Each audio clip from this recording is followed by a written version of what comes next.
Good afternoon and welcome back to the Keiser Plus AI podcast. I am your host, Robert Keiser, Vice Chancellor of the Graduate School for Keiser University. Welcome back, ladies, gentlemen, and scholars. We have two distinguished guests who I get to call my colleagues on the podcast today. It is an absolute honor and a pleasure to have Mr. Laronde and Mrs. Cordner with us. I'm going to make sure I get their titles right, and then I'll explain to you all what they actually do. We have Marcel Laronde, Director of Instructional Design and LMS Administrator. We also have Heather Cordner, Director of Student Services for Global Learning. She handles all of our online students for Keiser University. Welcome to the podcast, guys. Thank you for having us. Well, most importantly to me, although they are amazing, and I like to describe Marcel as the wizard in The Wizard of Oz, he is the man behind the curtain to make sure that all of our students have access to our award-winning online platform, and he is an enormous part of that as he coordinates all of our technological efforts. And then our value proposition at Keiser University, because we're a career-oriented institution, is that our students are doing bigger and better things once they leave us and they find placement or jobs. And that's what Mrs. Cordner does. So these people are instrumental in our student journey. And I just want to let everyone know how amazing it is to work with them. But they're also founding members of what we call the Center of Augmented Intelligence. And at Keiser University, that is our center tackling all things AI, whether it's teaching and learning, operations, or research. So to begin, I want to ask Mr. Laronde and then Mrs. Cordner what their vision is in their respective areas for AI and how Keiser can lead with AI with, say, an instructional design and then also career placement. So, Mr. Laronde, please. All right, thanks. Well, within the instructional design department and the LMS, my vision for AI and the use of AI is to incorporate fully into our environment, both on the academic level and also in the operational within the LMS. I think if we don't move in this direction, we're setting ourselves behind the eight ball, so to speak. It's essential in this day and age with the use of AI that we rethink how we currently actually develop our courses, how we design our courses, to ensure that it engages students using that specific tool, AI, because within the workspace at this point, most corporations, most companies require or demand that students are able, or any staff they hire are able to use AI in some capacity. Even within my department, I don't look at anyone unless they have demonstrated some knowledge, understanding of AI. So it's imperative as the institution moves forward that we pay attention to that and look to see how we get adapted within the courses, within assisting our faculty and how to actually develop the courses, course content, or how they actually critically analyze how students perform in the classes for operations to see how we could analyze that as a whole and help enhance the outcomes for our students and for the faculty as well. And I love to hear it. And you're truly a leader in this field. One of the things you mentioned is that employers are looking to our students to have AI skills. So I think that's a great segue to Heather's area. Can you speak to us about how you're using AI to augment student services, career placement, and all things of that nature? Yeah, no, that's, a great segment because like Marcel said, we're starting with that introduction as a resource, as a tool, as a learning opportunity for them in the LMS, because the shift in the industries, regardless of the industry you're looking to work in, is now you have to have that skill set of using AI. How can you use it and how does it work within your industry? So it's a conversation that definitely has to happen before they've even graduated. It's very much the same where people ask in your applications, do you know how to use Microsoft Office Suite? Any of the products? Can you use Excel? Can you use Word? Can you use Outlook? Because that's common software, that's common knowledge consideration when you're applying for jobs. Well, we're seeing that trend now come to AI as things are advancing. How can you use it? How is it being used? In every industry is different, but it's happening in every industry. So our goal with the students are to get them comfortable as a student. So when they become an alumni, they can put that as a skill set on their resumes. But even more towards that is internally, we're using it to help with our workflows. There are hundreds of jobs posted all the time, and it can be a lot for any given student to take a look at. So we can use AI to help prepare better job searches, better identify opportunities. I think everybody has a little bit of a fear when it comes to negotiating. Am I asking for the right price? And adding AI tools, whether it's a plugin in Claude, whether you're using specific software, these are all good resources for you to really try to help navigate this way in a much, I want to say, simpler fashion, where it doesn't feel overwhelming, where it's not confusing. So we're getting them more comfortable with it. We're helping them with their resumes using AI. So it's better for them to keep up with what's happening, what's the trends, what do I need to focus on my resume, pinpointing those specific opportunities, and more importantly, helping them get through that initial application stage, which is machine scanning. They have to make it through resume scanning software to get even to a human. So what are we doing for their resume, for their LinkedIn to get them to that human? So it's both a workflow and a skill set that's important for us in student services. I think that makes perfect sense. And for our regular viewers, you remember our last episode, we interviewed Vincent Scarmuso, who is the CEO of EdExec, and his job is a headhunter. He was discussing exactly what Heather just mentioned, which is applicants are using AI to inundate job boards with applications because it's so much easier to create a resume, to create an application with AI. So my question for Heather is, how do our students, how do any applicants stand out in the AI era when you're getting so many applications? How do you get through that algorithm so that, you created your resume with Claude, but then that algorithm used GPT and GPT doesn't like Claude and some of those items. But then also when you actually do talk to the human, what are you recommending that students or graduates emphasize on their resume? We're not changing what we're emphasizing on the resume. Yes, we're incorporating AI. Yes, we're adding it as a skill set, but we're still emphasizing the same thing. Licensure for a nurse practitioner student is still of the utmost importance being focused on a resume. The highest degree level required for the job position is still of the utmost importance. You have to have the degree, with a lot of institutions like Keiser University, there is a minimum degree requirement depending on the position you work in. So by our accreditation body. So you have to have a bachelor's degree to work here at Keiser University, right? So we're not scapegoating that by saying that we have an AI understanding. We have an AI skill. All the other things that we have always talked about, traditionally been relevant, is still there. But more importantly, what we're able to use AI with is to make sure that we have the keywords. Is your resume connecting with that unique job opportunity? Because at the end of the day, that's what the resume scanning software is looking for. It's looking for specific language because you're getting thousands of applications for any one job. So it's specifically scanning your resume to see, do you have these key skills, key goals? So we can go back to hiring at Keiser University. If I were to hire a staff member, they have to have a minimum degree of a bachelor's. So this software that we use is already weeding out anybody who does not have a bachelor's or higher degree. And that just cut down the 1,000, maybe down to 200. And then there are certain keywords to all jobs requirements, those skills that they're specifically working for: event planning, alumni relations, whatever those keywords that employer is plugging in. We are able to have AI, whether it be Claude or ChatGPT or any of them out there, they're helping us make sure that those words are being found in your resume, which we were doing before manually. We've kind of sped up the process a little bit by using AI. We're being a little bit more efficient. And we're finding those other ways of creatively adding it as well. So, we may not say great communication, right? Outstanding communication. It may be reworded into a different way, it means the same thing, but this way we're ensuring, we're hitting all those boxes to help get that resume through as best as we possibly can. And then the key to that is your agents, whether you're using Claude, whether you're using chat, export it into a PDF. Ask them to make it as a Word document or a PDF. If you do a Word document, you can make those minor changes that you might need to make going forward, right? Because you still have to maintain your resume. But if you do it in a generic not a template, but if you do it in a generic software like your Word, your PDF, where people have them, you're keeping it in a language where it doesn't matter what model you're using for your AI, whether it's chat, whether it's Claude, whether we're talking about the software specifically added industry. Keep it in your normal document statuses.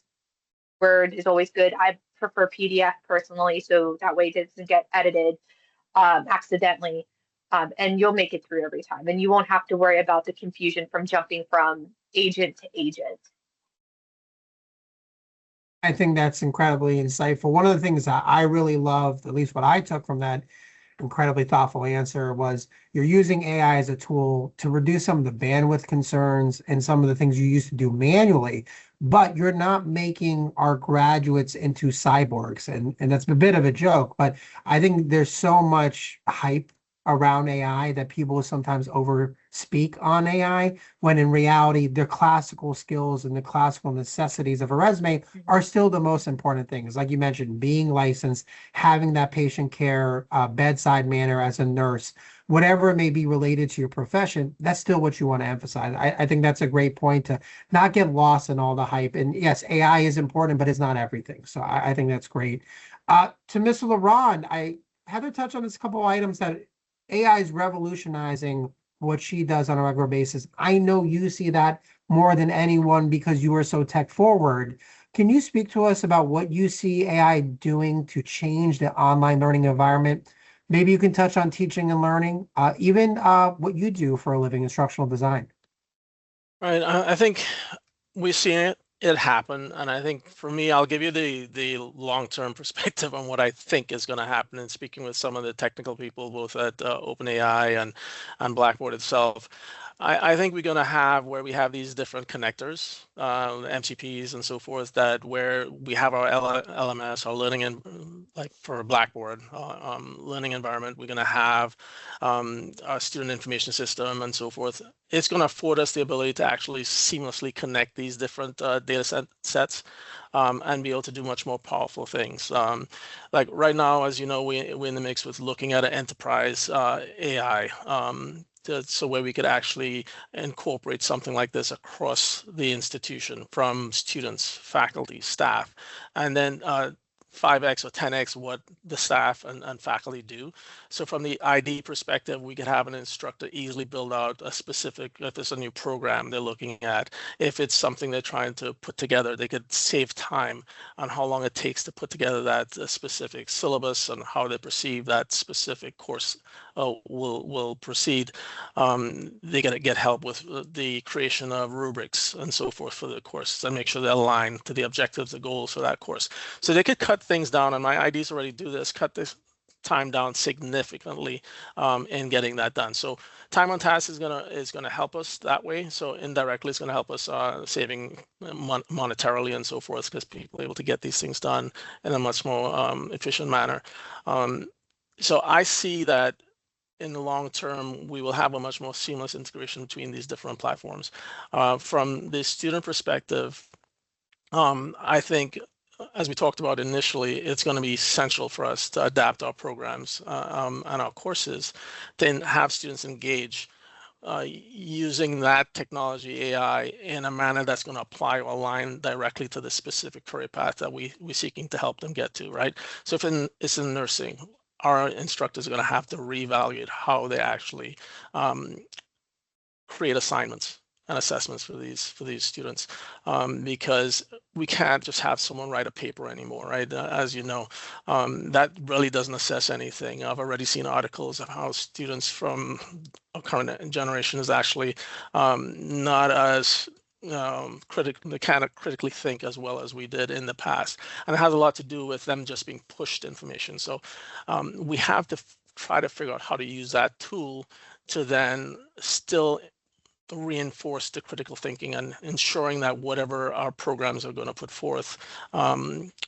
still helps that student use that technology in a manner that helps them critically think. So they're critically applying those things. So I think a lot of engagement with AI in that manner, trying to see how we could use that to enhance how efficient we are, and then how we could impart that knowledge to students to really apply it in a productive and constructive manner. Makes perfect sense. I'm going to do a follow-up question because you got me excited about a topic. I think that is critically important, right? Matching the AI competency with the subject matter expertise. That's the new human. That's the new practitioner that's going to be successful in this modern era. Marcel, you and your team just won an award from Blackboard, which is like, I think 8 years in a row or something. So, I mean, maybe they should just mail the award to us before they even announce it. But with that being said, with the humble brag, it was for being a visionary leader, within online education, which is huge. And I'm going to speak to you and ask you about your vision. So right now, what I see is academia scrambling to figure out how do we still preserve what you said, critical thinking and critical learning in this era of AI. I see my alma mater trying to blue book their way out of the AI era. I see other institutions leading on at the cutting edge of building data cages around their AI because they're using AI in their genetic research. So it is an enormous spectrum of variance. Where do you see online learning in 10 years? Is it Star Wars, where I got a little avatar or Robert and talking to me in my hand? I know that's a joke, but where are we going to be in 10 years? You're always, I love geeking out with you and hearing your thoughts on the vision for the future, but maybe you can tell the audience what you're thinking. Well, no one really knows, right? So we're just trying to think. The first thing is that we really don't know. I mean, my brain could go so far with this, but just within a realistic perspective, since academia does move more slowly than other industries and so forth, I do think that not into too far into the future that we're going to have agents built in our courses. All right, now it's already happening at some of the higher end institutions. So as a student, and I've been talking with Blackboard about this as well, we need to have it where a student comes into an institution. We need to have a tracking that student's performance, that student's academically, everything throughout their life with the course. And AI is going to be able to seamlessly do that. And then think of it this way. I'm taking a course. I go into that course and that AI greets me. Hi, Marcel, I see you back. You're taking this course, and let me give you a synopsis of the specific goals and objectives in this course and where I think you need to focus based on your prior courses. Now, it's looking at my prior history. It's looking at that I had challenges with critical thinking or whatever it is. So it's no longer this, I'm just taking a course and this instructor is just teaching me, right? They don't know what I did before. They don't know my history. They don't know my struggles. This agent is going to be able to tell what I struggle with, what level I'm at, and then see what I need to get assistance with in this course. No one instructor could do that, right? So AI is going to like tenfold what we can do to strategically assist our students be successful. And that's why I see it going. I see that I won't see it as a replacement of the instructor, because I think it's essential to have that piece in there. But I see it as someone who could be with a student late at night. I can't figure out something. I have a midterm or a test tomorrow. I could literally have that agent generate specific flashcards, things on the fly. Right now, we build things in anticipation of what we think students will need, right? And it may not be what this student needs. So I see it where the course is going to be so adaptive to the student that they'll be able to actually truly learn. And that's the purpose of education, right? It's not to make you take a test. Is to make sure that you learn. And I think that's where I see AI really taking us down the road, where you'll have these agents and so forth. You're going into your courses. Building the course is going to be dynamic. We could literally plug things in and it'll generate a course, and it'll be much more adaptive to the individual students. That's where I think it's going to go. So I have to speak to the audience for a second. And for both of these people, you're going to hear how brilliant they are. I thought that was a brilliant answer. No poaching for all my college, university brethren. I will hunt you down and find you. You're not allowed to have these people. All joking aside, though, and being serious about Marcel's answer, one of the reason these two people are founders of the CAI and part of this mission with me is because what I heard in Marcel's answer speaks to his ethos related to AI. The best future of AI is more engagement. It is more responsiveness to the individuality of our student. It's not less. It's not creating that chatbot like the banks have right now, where you call into TD Bank and you absolutely hate it and you beg to talk to a human. That is not what AI is going to be in the future, right? It's going to be the opposite. It's going to ensure that we know everything, probably almost invasively, which we can talk about in a different episode, how much you will really know. And we just had a demo with OpenAI and it was unbelievable what they know about us, kind of freaky. But with that being said, sidebar, it is to know the student where they are in their journey at all times so that the human could step in and really be supportive in that academic intervention and the academic support. So I love that answer, Marcel, and I really appreciate it. Heather, I'm going to kick it to you. Kind of a similar question for you, put you on the spot. All I hear about the jobs of the future is either there are none, which I know we all disagree with, that there's going to be a lot of displacement, which probably is more likely to happen, and there's going to be reskilling, but also EQ is going to be the forefront of employers' needs. Being more human, differentiating yourself from the AI. So within that lens, and whatever it may be, maybe you say, no, we're all going to be, subject to the robots. I don't know. I know Marcel and I have talked about that before. Hopefully not. What do you see in your part of the industry in the next 10 years? Where do you think we're going? Yeah, I think it's really easy for a lot of people when we're talking about the unknown to go straight to the Terminator, right? We have Terminator, we have iRobot. I think I just had a conversation with you referencing that. My husband references Terminator all the time. I start talking about AI, and he's like, Terminator's coming. So on my algorithm on Instagram, I have the scene where you have Schwarzenegger riding in the car with the Connors, and he's like, I don't know what year it is, but it's like 2028, July 3rd, 2028, Skynet got sentience. And I'm like, dang, that's like next year. So, I get it. I hear all of it, but yeah, please continue. Yeah, and I get it too, because I was not around when we went from paper math to the calculator. I grew up with the calculator. I was not around for the transition from no computer to like the super system computer. So that was, pre my time. And I can imagine that those individuals who are experiencing that moment had that same concern, that same fear that a lot of individuals are facing with AI. Can AI be deployed in a way in the future where we've just like eliminated the need for humans in most aspects? Absolutely. Like, let's just be honest. The technology is there. If it's not there, it's coming. It's an absolute 100% possibility. I know we've all seen in the news about the I think it was martial arts fighting robots, right?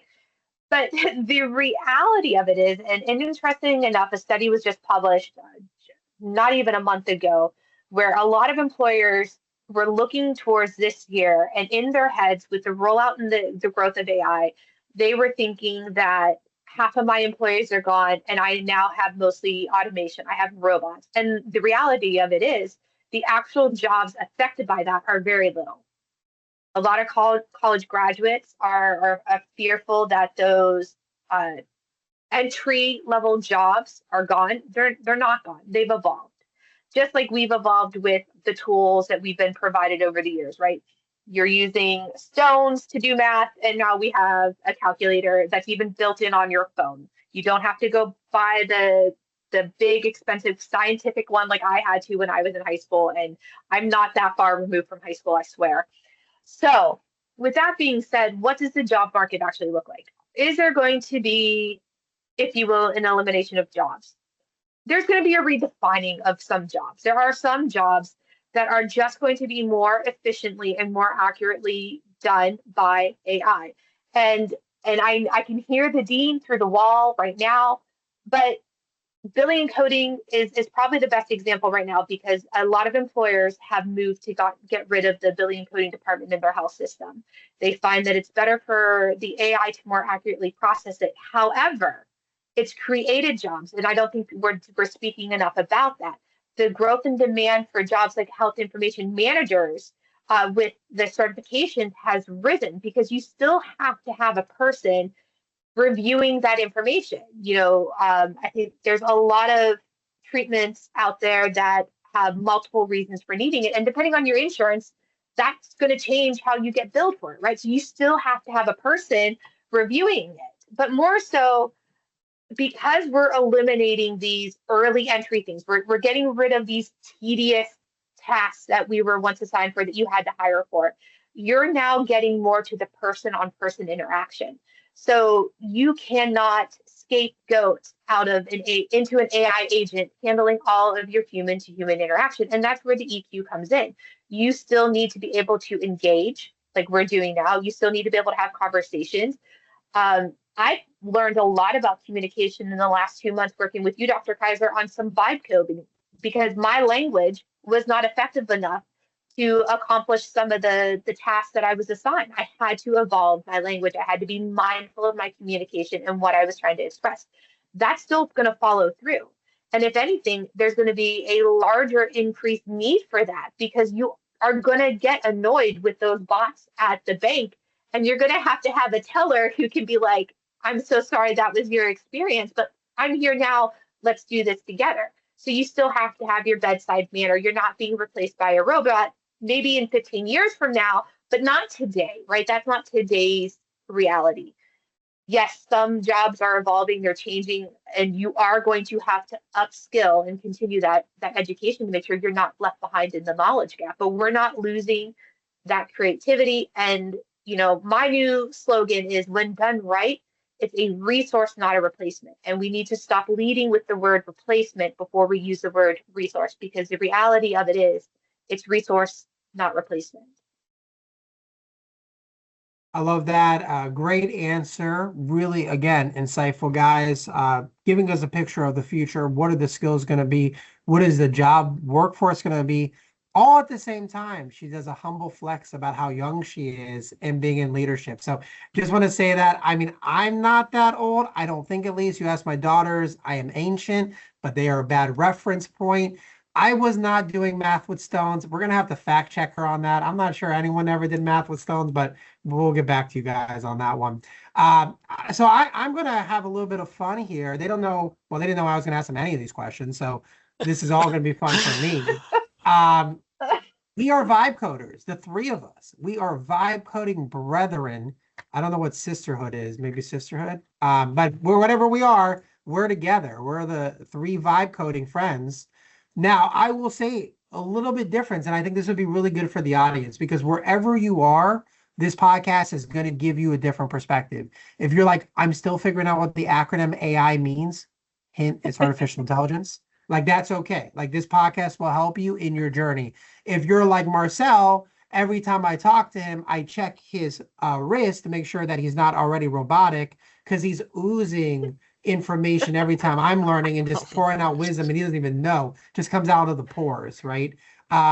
You could be Marcel or Heather, who came to this after me, this vibe coding experience, and we shared a lovable account and we have a shared workspace, who now I was telling our wizard behind the scenes, Miss Lovo, who produces this podcast, that she doesn't even talk to me anymore because she's so good and she's on her vibe coding journey. She used to ask me all these questions about what she could build and what she could prompt, and she doesn't even need me anymore. But she was a beginner not too long ago. So I'm going to focus on that. Let's talk about vibe coding for a second. So we're going to go from not a beginner anymore, definitely intermediate level vibe coder and Heather Cordner. But talk about your experience, like being a beginner. What were your preconceived notions of this term called vibe coding, and what are you trying to build now? And then we're going to kick it to Marcel and see what he says too.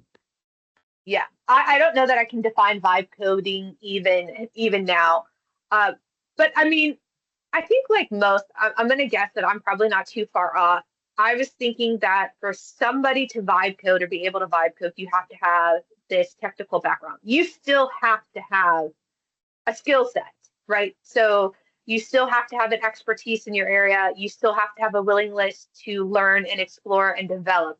But honestly, I think I was more shocked with my ineffectiveness in communication than I was at the ease of vibe coding, just because you had done a very good job of painting a picture of like, you can do this, right? Like, you got to try.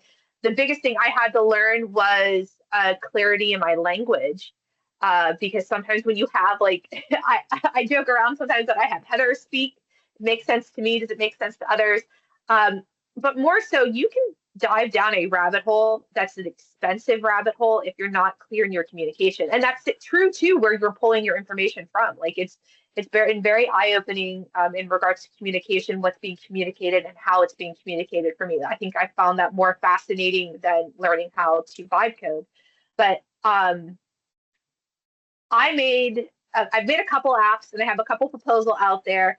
I made something that was way too powerful, that like I wanted something just a little bit simpler, something that would help students just identify what the appropriate job board was, because there's so many out there. And one of the biggest challenges, what is the best one as you go up in your degree level or you move up in your career, right? You're no longer coming in at mid-management. When we start talking C-suite, executive suite, like all of that, like higher end jobs, that's where it can get very confusing with that job search. Where's the best place to find those opportunities? So the first app that I test drove, I was so vague in my language. I was so broad. It built this super powerful app, and I was like, whoa, it was doing more than I wanted it to do. I just wanted to provide like an oversight of like what's the best places to look for these jobs. And it was doing all stuff like, you wanted me to make a suggestion on your resume? Do you want me to make a suggestion on your LinkedIn? Or what about this? What about this alternative? And go here. And I was like, whoa, whoa. Like, so it was surprising how easy it was. And then I actually started using Claude as my project manager. So if you guys aren't familiar with Anthropic product, it's Claude. It's really made to be your partner in crime, and that's how I've been using it. So I've been using it to be more direct with my language. I've been using it to be more direct with my prompts because I'm still learning how to prompt properly. I'm still learning to get AI to challenge me, and I think that's something else a lot of people forget about. I want it to challenge me.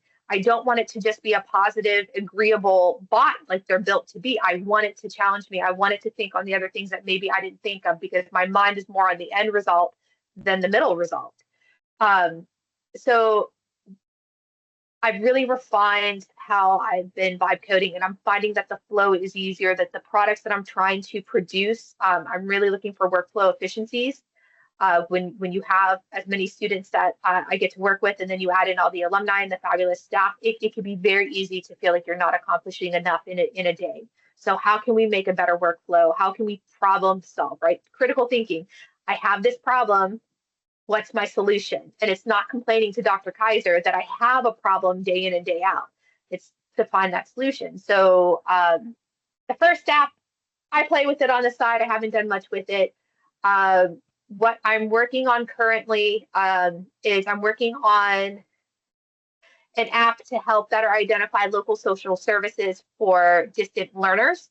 That's really important because a lot of times, you know, whether you're in person with the student or you're remote with the student, not everybody speaks up to their struggles. So the idea behind the app that I'm currently building called Keiser Care Connect is to just make it a little bit easier, give them the animosity, give them that opportunity to not be further embarrassed, which they potentially are with the situation that they're in, and find the resources that they need. So that's one that we're building in. It has some few kinks we got to work out and just to make it a better product.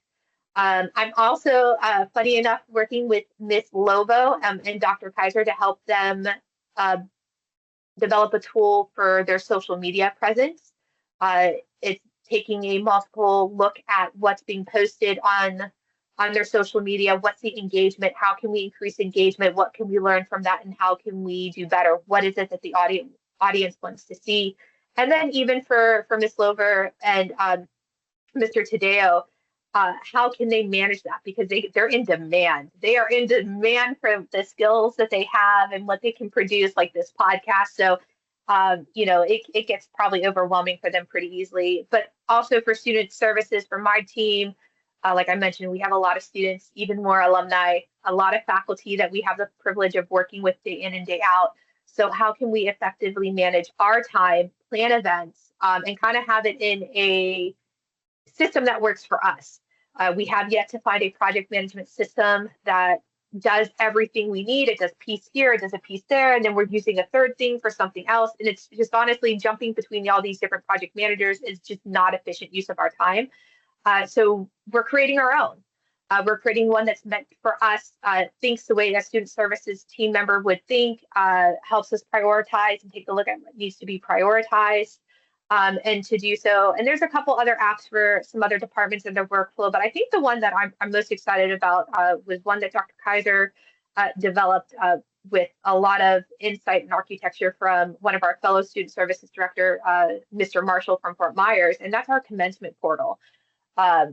There's a lot of things that happens in the background for student services when we take a look at planning graduation, and half of that is just communication, the bulk of it. I want to say that 80% of all things graduation and that experience is just communicating, and it's a lot. It's a lot. There's a lot of questions. So, you know, I've got to collaborate with Dr. Keiser. I got to use the ideas that Mr. Marshall had already been working on to create this experience that has streamlined the whole graduation process for the students. They have the information available to them 24/7. It has an easy to read checklist that they can check on of what they need to get done before the graduation ceremony, information that we can easily share to family and friends without feeling overwhelming. And they don't lose access to us, which I think was the most important in the development of it. And it was the one thing that I kept emphasizing to Dr. Keiser is that I want my email, I want Dr. Davis's email, I want the department's email, I want the phone number to constantly be present. I don't want it to answer all questions. Could we have had it answer all questions? Yeah, but some questions are a little bit more sensitive than others and really needs to be a spoken conversation with myself or my coworker, Dr. Davis from the Fort Lauderdale campus. It needs to be a personal conversation versus everything, being handled in the bot.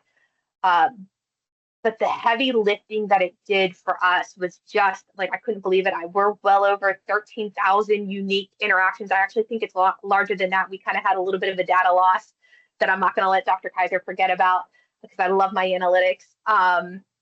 But the unique interactions, and I think more importantly, the feedback from the students and the graduates that have been using it, they were just so appreciative that it's there when they're having like a crazy moment and they're like, oh my God, what was I supposed to do with this? And they can just pop right into the grad assistant, the commencement portal, and just ask the question and get the answer.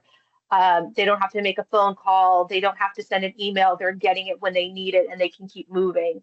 A lot of students have said the whole graduation process has been smoother for them. So, that was something that we could not have heard better feedback on. We've gotten a lot of great insights from the students about how to improve it. And so we're looking forward to making those improvements, but, just taking some burden away from the students and their families, like we were so happy to do so. That's awesome. And thank you for sharing what you're working on behind the scenes. The commencement portal, and please, for the audience, correct me if I'm wrong, but we launched a commencement portal and your colleagues thought we didn't even launch the tickets because, right? Because typically they block off 2 days of their calendar. Yep. 2 days of, responding to emails, taking the, all sorts of questions, and, stuff, re-emphasizing stuff in our emails. So yeah, nobody believed me that we sent out an email. So we had our partner campus thing and we didn't even launch the tickets because they're waiting to get inundated with questions and concerns. They never came because the students were interacting with the AI tool that we built that answered a lot of the questions. Mm-hmm. And as Heather mentioned, if there was something that we couldn't handle with the chatbot, that's something that would be elevated to the staff. The other thing I want to mention is Heather's building for good. She talked about Keiser Care Connect. That's connect students with social services and behavioral health services. So a lot of people talk about all the negatives with AI, and there are a lot. We do not want to say that they're not, but it's a tool. Like anything else, a tool can be used for good or it can be used for evil. Heather chooses to use it for good, and we're helping students find support when they need it because we have an adult learner population and they have a complicated life. So we want to help them, find them where they are and support them. So I'm going to kick it to Marcel. Heather, thank you so much for that. I want to ask you the same question. Heather, no IT background, right? Sorry, one question before. No IT background? No IT background. It's finance. Vibe coding for how long? 2 months? 3 months? Yeah, like 2 months. 2 months. And she's building software. It's amazing, building websites, chatbots, the whole thing. Now, we're going to go to the other side of the spectrum here. We got Mr. Laronde, my resident friend and cyborg. He's not actually, it's just what I think would be fun to call him. But Marcel is an expert when it comes to things technology. He's vibe coding. He won't even, now this is probably not what he wants to do because he won't even talk to me about the stuff that he's vibe coding because I think it's so good that he doesn't want to spoil the surprise. So Marcel, the good stuff you don't have to share. I'll give you the out. I know this is a public domain, but just give us a little bit if you could. All right. First of all, anyone could do it. Like Heather and Dr. Keiser alluded to, is like you just have to dabble with it, and it does take some time to actually fine tune how you build. And I'll just start with that first, and then I'll get into what I'm working on. So I think the important part is doing some research on how to actually vibe code. Start off with that, and then go to like a Claude, and then ask certain questions. Give it an idea of what it is you're trying to create.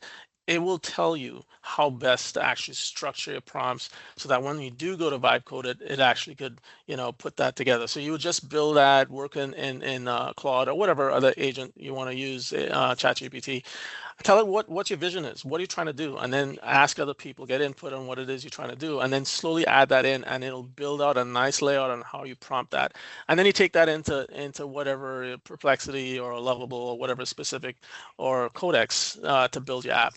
And then you build it, and then you just tweak it, and it's really easy once you get to that point, and you're going to get better and better as Heather has in doing. I'm not Dr. Keiser as well. You've built like what is 200 apps now. I mean, he's like you are the actual guru, to be honest. I like 180 or something. Yeah, No, he doesn't want to say it, but I mean, I have to say that I mean, what you've done is amazing. I'm not just saying that for the sake of it.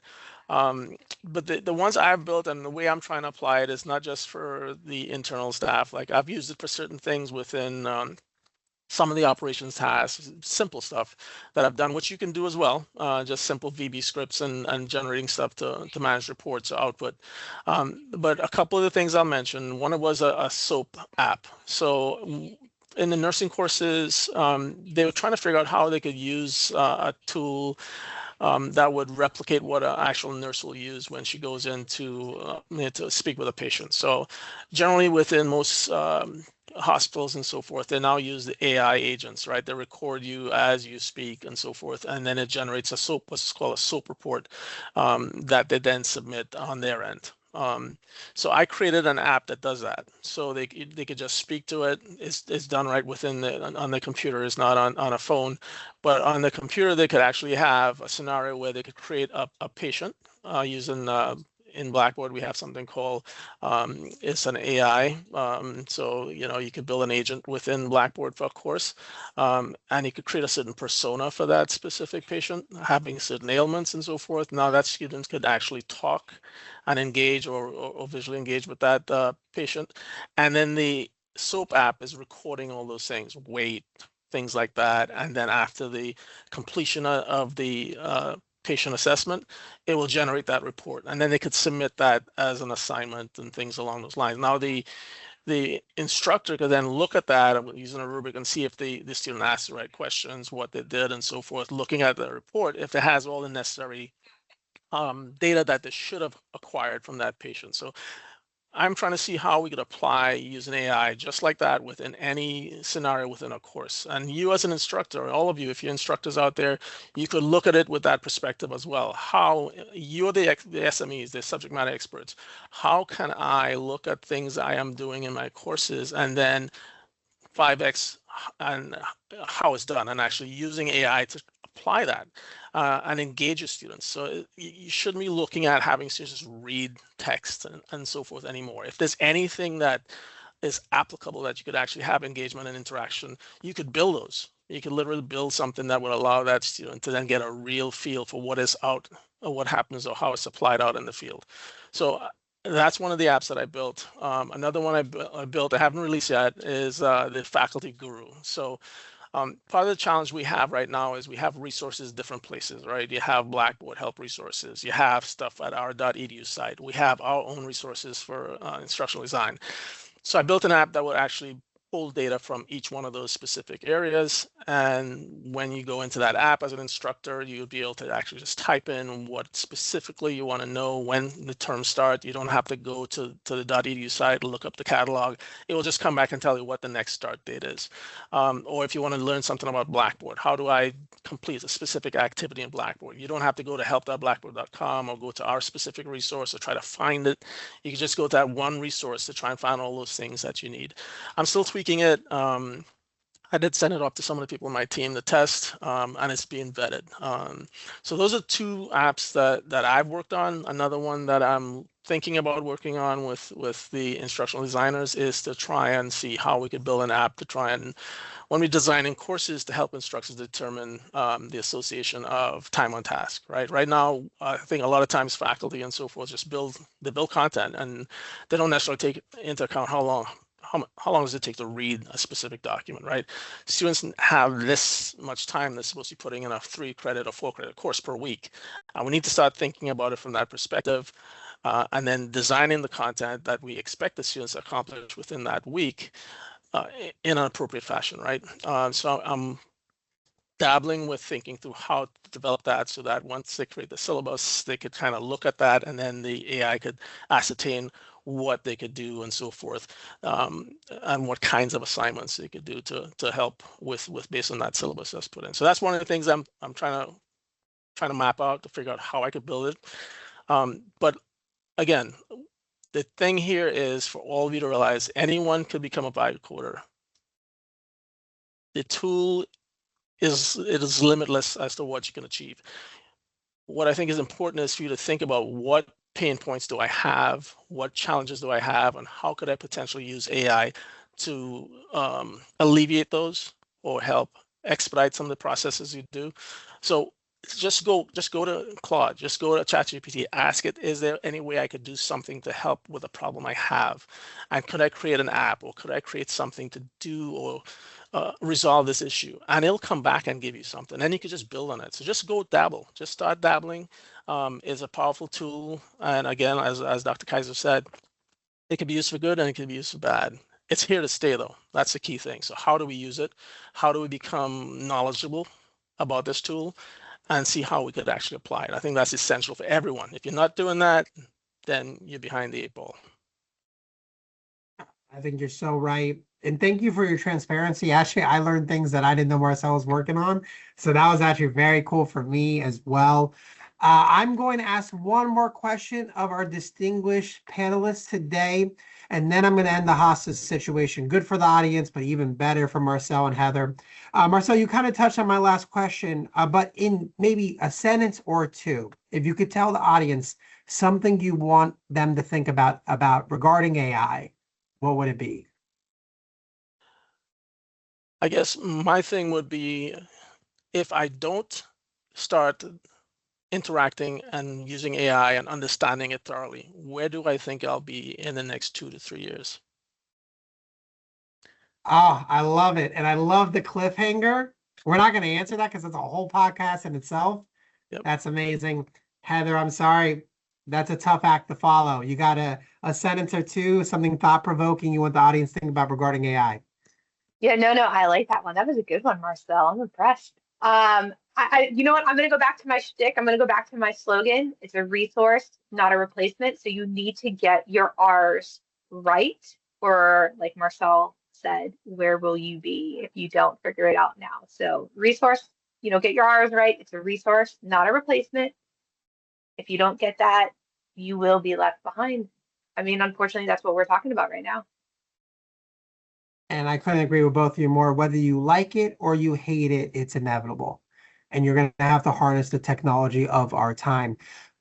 I'm really happy that neither of you said, hey, run for the hills, the humanoids are coming. So that's cool, guys. Like, let's, keep it on the up we and can up. redo it and add that in. Well, we can always edit and cut it. So maybe that's on the second take. But anyways, I want to thank the audience, ladies, gentlemen, scholars. Thank you for tuning in again to Keiser Plus AI. Again, we have the absolutely brilliant Marcel Laronde and the wonderful Heather Cordner who joined us today. Please stay tuned for our next episode. We come out weekly. Until then, you take care and please keep learning about AI. We'll see you soon.